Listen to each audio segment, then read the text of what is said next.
Hai guys, welcome back to my channel Yus TV. Bagaimana keadaan kalian semuanya?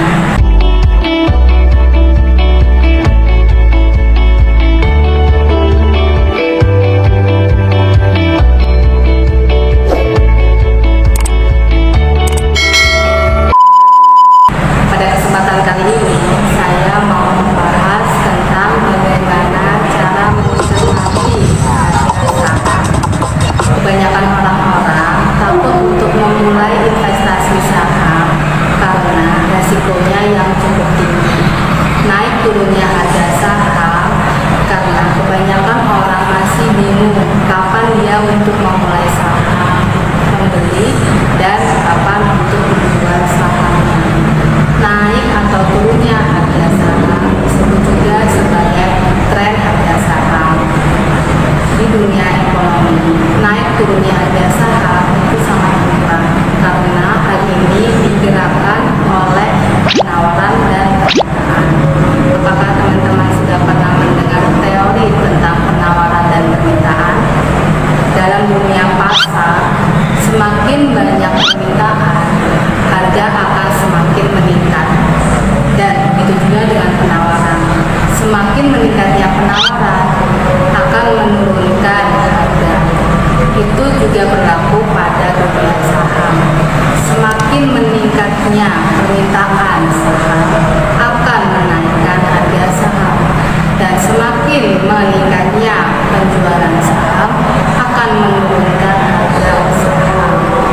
Di sini untuk mengetahui bisa naik atau turun saham itu dilihat dari faktor-faktor yang mempengaruhinya agar kalian bisa memahami kenapa harga itu bisa naik dan kenapa harga itu bisa turun. Faktor-faktor yang mempengaruhi naik turunnya harga saham itu ada dua, faktor eksternal dan faktor internal. Faktor eksternal sendiri dibagi menjadi 5, teman-teman. Yang pertama adalah faktor fundamental ekonomi makro, di mana faktor ekonomi makro fundamentalnya adalah suku bunga. Suku bunga yang akan mempengaruhi seluruh aktivitas kegiatan ekonomi di Indonesia, termasuk juga saham. Jika suku bunganya meningkat, akan menurunkan harga saham. Kita bisa melihat harga atau itip suku bunga di website Bank Indonesia. Linknya sudah saya taruh di kolom deskripsi di bawah. Lalu yang kedua adalah nilai tukar rupiah terhadap mata uang asing US dollar Amerika. Nah, teman-teman bisa lihat sekarang nilai tukar rupiah terhadap US dollar sebesar 14.000. 14.000 ini termasuk meningkat karena sebelumnya berasal dari nilai 16.000 dan sekarang 14.000 rupiah. Nah, kita bisa lihat di sini, ini adalah link website di Bank Indonesia dan saya sudah menaruh link itu di deskripsi bawah ini. Nah, di situ memperlihatkan nilai kurs atau nilai tukar mata uang asing US dollar dari 16.000 ke 14.000. Tapi saya memperlihatkannya dari bulan Maret sampai bulan Juni ketika terjadi wabah penyakit di tahun ini. Di bulan Maret mengalami depresiasi dari 14.000 menjadi 16.000. Nah, ini menyebabkan harga saham melonjak turun ke bawah. Nah, setelah itu dari angka 16.000 akan meningkat menjadi 14.000 rupiah. Nah, dari sini akan menunjukkan kepada kalian tentang IHSG. Di dalam grafik IHSG sendiri, di bulan Maret menuju bulan Mei mengalami penurunan, dan itu hasil dari nilai tukar yang mengalami depresiasi. Depresiasi adalah melemahnya nilai tukar rupiah terhadap mata uang asing. Kalau apresiasi adalah menguatnya nilai tukar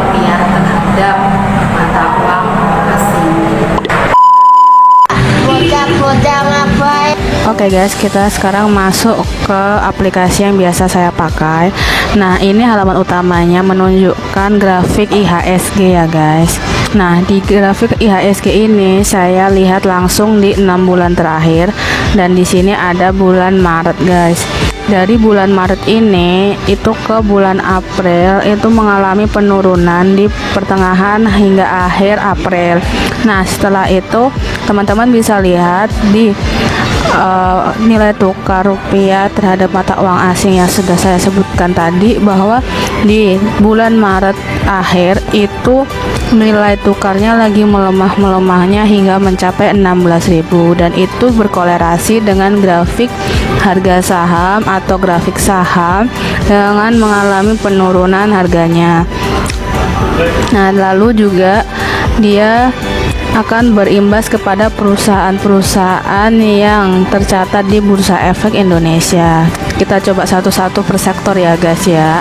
Nah, di sini ada sektor perbankan. Saya bukain di Bank BCA di 6 bulan terakhir ini.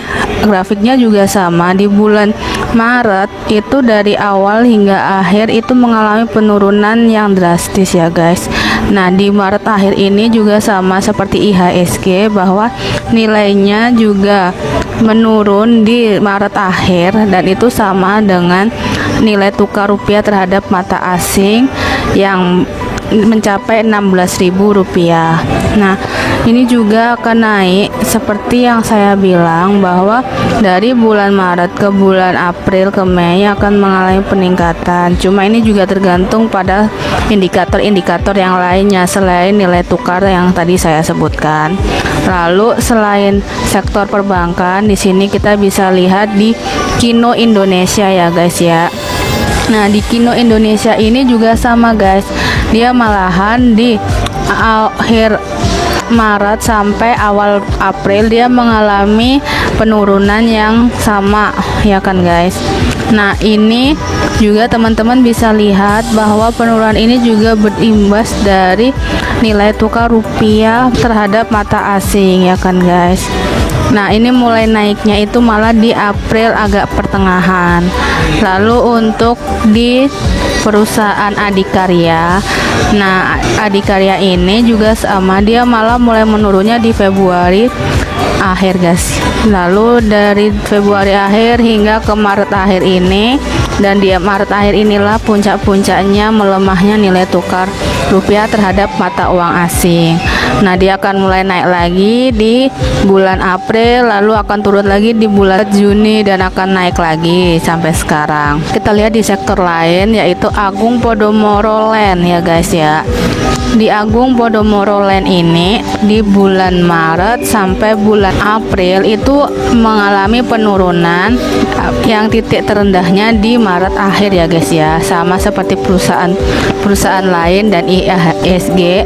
Lalu untuk di perusahaan lain di bagian pertambangan ada Bukit Asam. Di Bukit Asam ini malahan dari Maret awal sampai akhir mengalami penurunan grafik guys ya, dan hampir sama seperti perusahaan lainnya, bahwa di Maret akhirlah merupakan titik puncak melemahnya harga saham ya guys ya, karena itu hasil dari imbas nilai tukar rupiah terhadap mata uang asing. Lalu seperti biasa dia akan mulai naik di bulan April, lalu turun lagi kayak gitu guys. Ini adalah contoh-contohnya dari ke 5 sektor, dari perbankan, konsumsi, konstruksi, properti, dan pertambangan atau sumber daya alam. Itu tadi korelasi antara nilai tukar rupiah terhadap harga saham ya guys ya. Nah, teman-teman juga paham sendiri kan antara suku bunga juga sama harga saham. Ketika suku bunga itu tinggi, maka harga saham akan ikut menurun. Kenapa? Karena ketika depresiasi atau melemahnya nilai tukar rupiah terhadap mata asing, otomatis kebijakan pemerintah berusaha untuk meningkatkan suku bunganya dia. Karena apa? Ketika suku bunganya dia semakin tinggi, otomatis itu akan memperkuat perekonomian dan malah membuat harga saham semakin menurun. Oke guys, di sini sebenarnya lebih kompleks guys kalau mau membahas ekonomi, soalnya sebenarnya banyak banget indikator-indikator tentang perekonomian yang menyebabkan harga saham semakin turun. Tapi saya membahas tentang kelima faktor eksternal yang itu udah melengkapi semuanya, karena fundamental ekonomi makro itu ada di suku bunga. Semua pasti akan bermainnya di suku bunga itu guys. Baik teman-teman, Lalu yang ketiga adalah faktor kebijakan pemerintah. Faktor kebijakan pemerintah ini itu ada banyak, dan meskipun belum terrealisasi atau hanya wacana, tapi itu bisa juga langsung mempengaruhi naik turunnya harga saham. Nah, contohnya misalnya sebuah kebijakan pemerintah untuk menaikkan biaya pajak impor untuk perusahaan importir akan mengalami kenaikan biaya operasional karena membutuhkan biaya pajak untuk membeli biaya-biaya materi-materi di luar negeri. Dan hal tersebut akan menurunkan harga saham teman-teman. Lalu yang keempat adalah faktor panik. Faktor yang biasanya dialami oleh para investor-investor pemula, di mana jika ada harga saham perusahaan yang dia beli itu menurun, dia akan lebih cenderung untuk langsung menjualnya. Dan ketika semua para investor pemula itu menjual saham-sahamnya, otomatis harga saham itu akan mengalami penurunan. Jadi bukan berarti harga itu saham menurun dan akan menurun terus, bukan. Tapi ternyata ada investor-investor pemula yang mengalami kepanikan jika ada sahamnya menurun. Lalu faktor yang kelima adalah faktor manipulasi pasar. Biasanya dialami oleh orang-orang atau investor-investor yang sudah berpengalaman dan memiliki saham yang nominalnya besar. Dia akan melakukan manipulasi informasi atau rumor untuk tujuan-tujuan tertentu. Salah satunya adalah untuk meningkatkan keuntungan dan menurunkan kerugian. Itu misalnya saja guys, ada yang rumor tentang perusahaan si A, dia akan melakukan investasi besar-besaran atau membuat upaya promosi besar-besaran. Padahal itu hanya rumor, tapi orang-orang atau investor-investor pemula belum tahu dan akan melakukan jiwa-jiwa awal investornya untuk membeli saham itu. Kayak gitu. Karena ketika banyak yang beli di saham itu, otomatis akan menaikkan harga saham dan akan menguntungkan para investor-investor besar dalam meraup rupiah. Guys. Nah, itu tadi adalah faktor eksternalnya. Kita menuju ke faktor internalnya. Faktor internalnya itu ada faktor fundamental perusahaan. Faktor fundamental perusahaan itu adalah laporan keuangannya. Nah, laporan keuangan, cara membacanya, saya sudah memperlihatkan kepada teman-teman cara bacanya seperti apa di video-video saya yang sebelumnya. Nah, kalian bisa lihat itu. Laporan keuangan ini adalah faktor utama kenapa saham itu bisa naik atau turun harganya. Lalu yang kedua adalah faktor aksi perusahaan.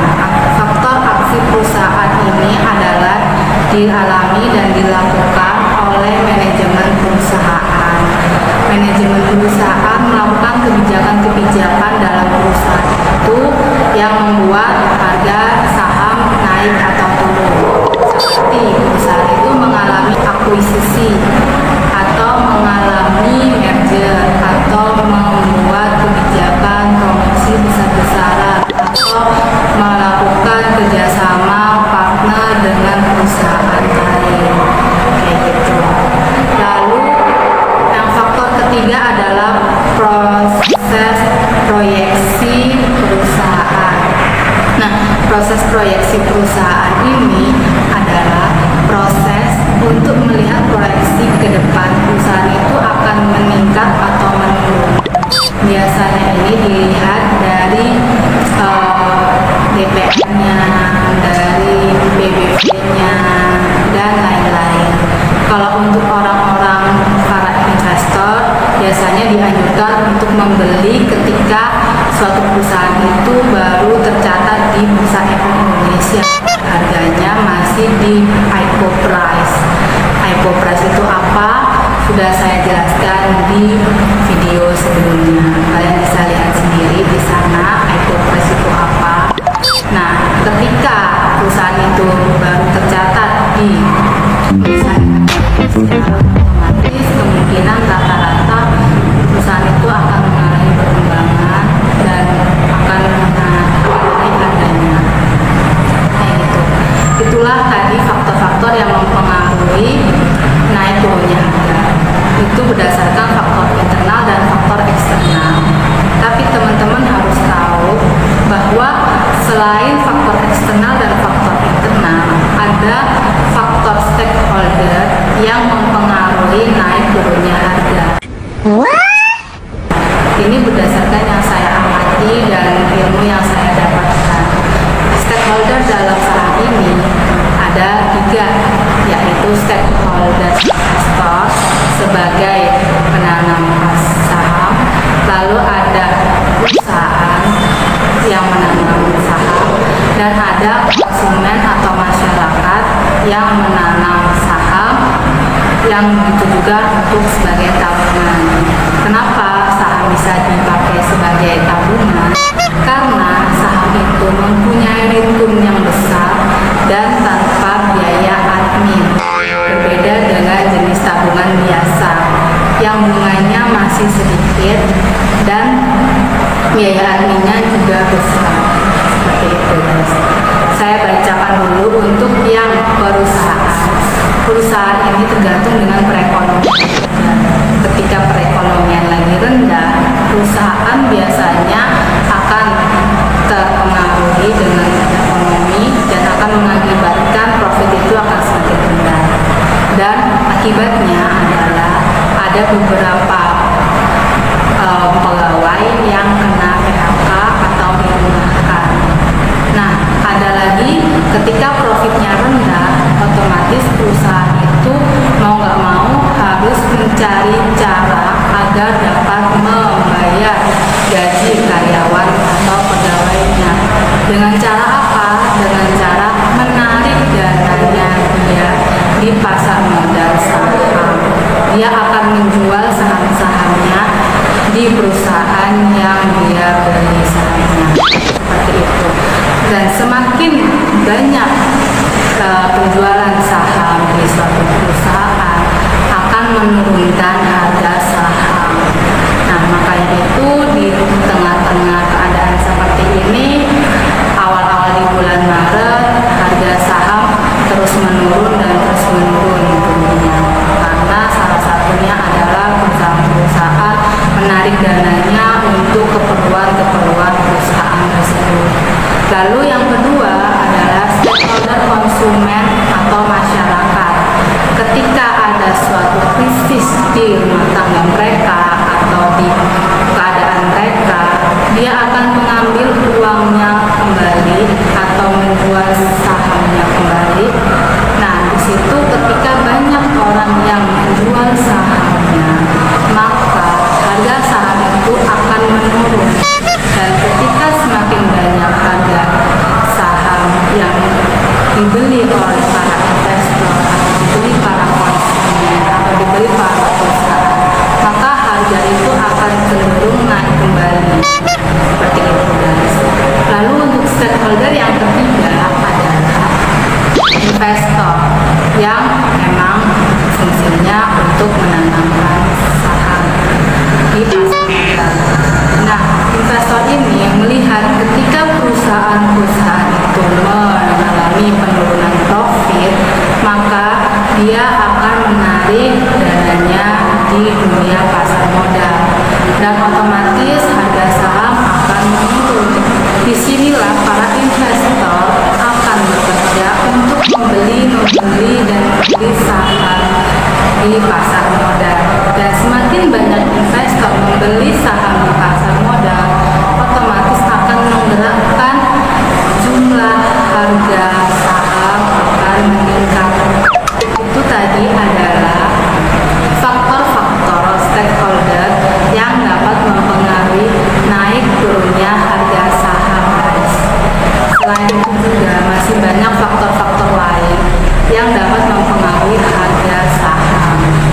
Kalau saya sendiri melihatnya, selain dari faktor-faktor yang sudah saya jelaskan dari awal sampai akhir, saya juga melihat dari keadaan, misalnya nih, keadaan bencana alam atau krisis moneter atau wabah penyakit atau guncangan politik atau guncangan ekonomi dunia atau goncangan perekonomian Amerika atau Cina atau yang lainnya, itu juga mempengaruhi harga saham, itu naik atau itu turun, guys.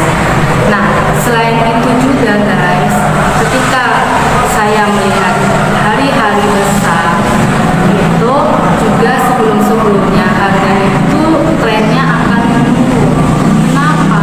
Karena biasanya orang akan cenderung menjual sahamnya untuk menambah uang mereka untuk membeli barang-barang baju baru atau uang untuk saham dan macam-macam.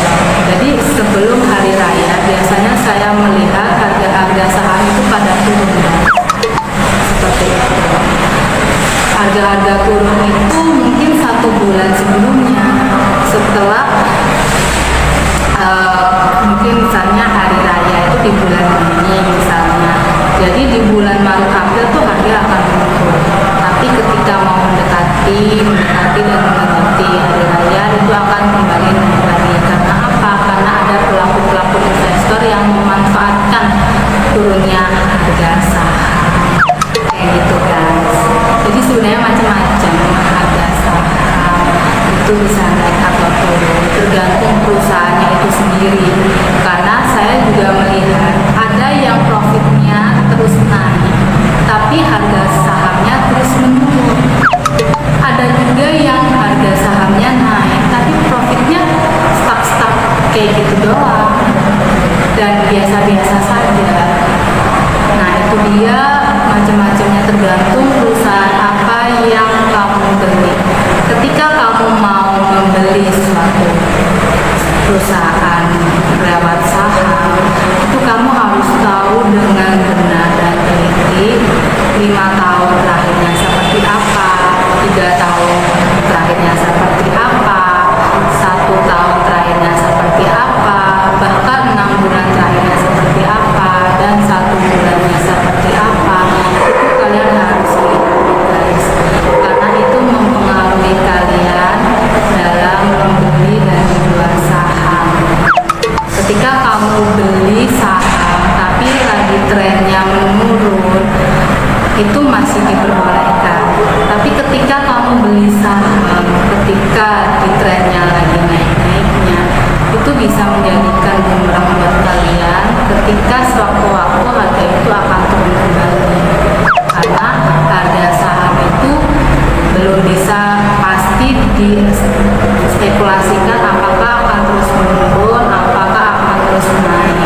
Tapi ketika kalian sudah mengamati perusahaan itu, insya Allah kalian akan mengetahui kapan harga itu akan naik dan kapan harga itu akan turun. Itu juga dengan saya juga kadang masih kebingungan yang dulu itu, apakah harga ini akan naik atau harga akan turun. Nah, itu akan kembali lagi apakah kalian berinvestasi saham itu untuk jangka pendek atau jangka panjang, melihatnya dari segi fundamental atau teknikal, guys. Dari sini untuk segi jangka pendek, jangka panjang, apakah teman-teman sudah tahu? untuk lihat sebagai teknikal dan fundamental. Biasanya kalau kita berniat investasi saham itu jangka panjang, kita lihat fundamentalnya atau laporan keuangannya. Kalau lihat jangka panjangnya, kita lihat aja 5 tahun ke depannya perusahaan itu nanti seperti apa, dilihatnya dari 5 tahun terakhirnya. Nah, kalau untuk jangka pendek itu kita lihat sisi teknikalnya. Teknikalnya ini beragam macam-macam, dapat dilihat bisa rata-rata M50, M150 dan lain-lainnya. Bahkan pun saat ini pun kita bisa melakukan trading karena harga dari yang lonjakannya menurun sekarang lagi proses ke new normal yang akan kembali ke harga seperti awal, jadi nggak akan turun lagi. Hey, that's pretty good. Seperti itu guys. Kita bisa melihatnya dari macam-macam sudut pandang dunia investasi saham. Jadi teman-teman harus lihat dulu perusahaan kalian itu termasuk sektor apa. Sektor pertambangan kah, atau sektor konsumsi kah, atau properti kah, atau perbankan kah, atau yang lainnya. Karena setiap sektor memiliki sudut pandang berbeda-beda naik atau turunnya harga saham. Kayak gitu guys. Beda antara sektor pertambangan dengan sektor perbankan. Sektor perbankan lebih cenderung stagnan dan dia lebih cenderung meningkat. Kadang juga lebih cenderung menurun, tergantung pola perkembangan di dunia ini dan di perusahaan itu. Tapi untuk pertambangan, saya pernah dengar dari orang-orang bahwa sektor pertambangan itu kadang meningkat sekali, kadang menurun sekali, karena dunia pertambangan. Tapi dunia pertambangan itu tidak selalu hal terjadi seperti itu. Nah, baik, terima kasih atas perhatiannya. Bila ada informasi yang tidak sesuai dengan kalian, ini adalah informasi yang saya dapatkan dari ilmu dan materi yang pernah saya diajarkan. Karena saya dapat ilmunya bukan hanya dari pelajaran-pelajaran atau dari ilmu-ilmu guru-guru saya atau dari senior-senior saya atau dari teman-teman saya. Bila ada pertanyaan-pertanyaan, kalian bisa DM ke Instagram saya atau bisa chatting saya atau bisa ke sosial media saya. Saya welcome sekali kepada teman-teman. Dan ini adalah informasi-informasi yang saya dapatkan dari mana aja, dan saya pernah ikut kelas saham yang dilakukan oleh Bursa Efek Indonesia. Jangan lupa like, subscribe, dan komen ya. Jika ada saran atau masukan atau ada tema-tema yang dibahas, kalian bisa DM saya di sosial media saya atau chatting saya.